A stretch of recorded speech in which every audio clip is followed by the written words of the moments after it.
खबर शामिल करते हैं मेल्सी से। दुनिया की दूसरी बड़ी निजी लाइब्रेरी बनी मेल्सी की पहचान।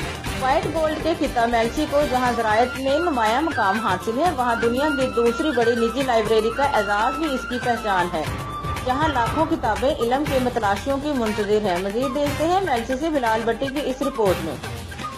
तहजीबी गहवारा और सफेद सोने का मरकज पाकिस्तान के दिल मेल्सी के इलाका को एक शर्फ ये भी हासिल है कि दुनिया की दूसरी सबसे बड़ी निजी लाइब्रेरी यहाँ कायम है। मसूद झंडीर रिसर्च लाइब्रेरी 1890 में इल्म दोस्त जिम्मेदार मियाँ गुलाम मोहम्मद ने 700 से ज्यादा जाती किताबों से शुरू की। उनकी वफात के बाद 1936 में उनके नवासे मियाँ मसूद अहमद झंडीर ने उसे बाकायदा लाइब्रेरी की शक्ल दी। मियाँ मसूद के भाइयों मियाँ महमूद और मियाँ गुलाम अहमद झंडीर ने इल्म के इस खजीने के लिए न सिर्फ जदीद तरीन दीदाजेब खूबसूरत इमारत तमीर की, बल्कि किताबों की तादाद में बतदरीज इजाफा भी किया।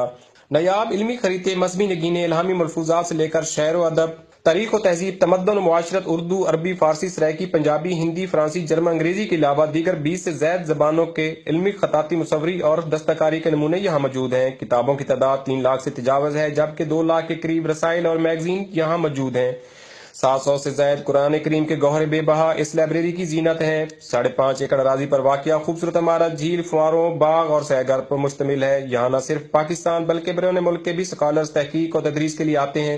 लाइब्रेरी को मुल्की और गैर मुल्की सतह पर पजीराई हासिल है और मुतअद्दिद अवार्ड भी मिल चुके हैं। यहाँ आने वाले इल्म के मतलाशियों को खाना और रिहाइश और दीगर सहूलियात मुफ्त फराहम की जाती हैं। जिन लोगों को किताबें पढ़ने का शौक नहीं होता, उन्हें अपने रिश्तेदारों और महल्लेदारों की चेहरों की पहचान के अलावा किस बात की पहचान होती है?